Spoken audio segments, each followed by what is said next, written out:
Hi champs! Ako si Coach Miko. Dito sa Milo Home Court, we build skills you need to start your sports journey. Anytime, anywhere.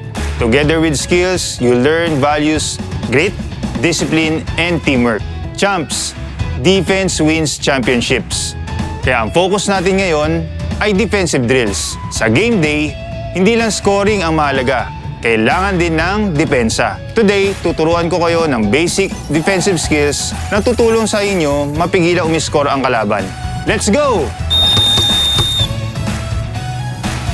Ang first lesson natin ay ang defensive stance. Ito ang foundation ng depensa na kailangan nating matutunan. Bakit importante ito? Kapag maayos ang stance mo, mas mabilis kang makakareact sa bawat galaw ng opposing team para mapigilan silang makapag-execute ng opensa. Easy lang, di ba? First, feet shoulder width apart.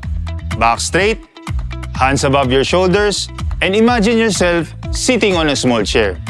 Now, try it and remember this defensive stance.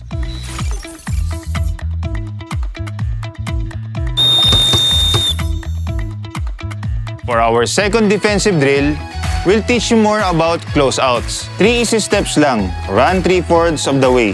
Then stutter steps as you approach the opponent at para di masubsob sa paghinto.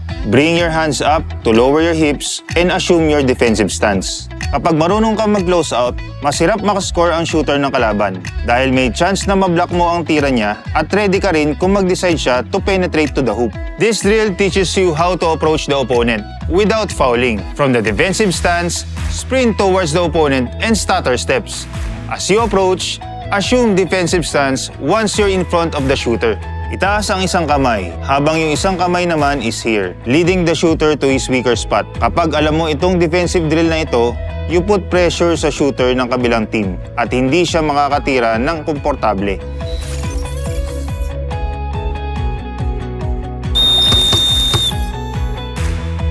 Sa drill na to at sa mga susunod, gagamit tayo ng cone. Kung wala kang cone, pwede din gumamit ng tape, chalk o kahit anong marker na meron ka tulad ng tumbler o water bottle.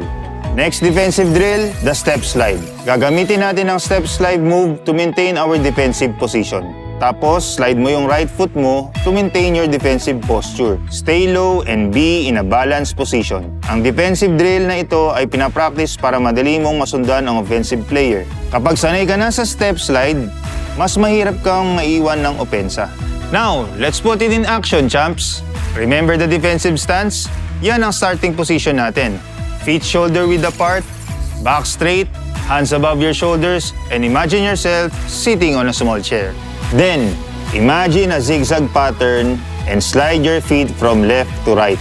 Just keep the stance as you practice and stay low. Siguradong matindi ang magiging depensa ng team nyo sa drill na ito.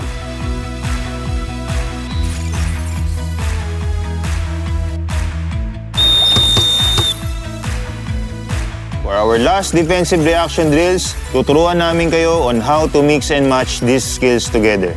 This will be a mix of defensive stance, close out, and step slide. Kapag na-master nyo ang drills na ito, siguradong lalakas ang depensa ng team nyo. Ready for our defensive reaction drills, champs? Always remember the foundation of basketball defense, ang defensive stance. Mula sa defensive stance, sprint, and abruptly stop. Kapag nasira ang momentum, pwede mo na agad gawin ang step slide drill.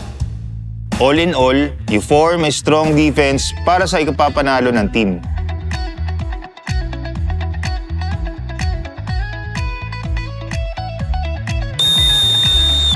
There you have it, champs! Ready na tayo for the game. Don't forget to always hydrate, wipe your sweat, and recharge your champion energy. We'll see you in the next video. We'd like to see your progress. Share your videos in the Milo Champ Club Facebook group with the hashtag MiloHomeCourt.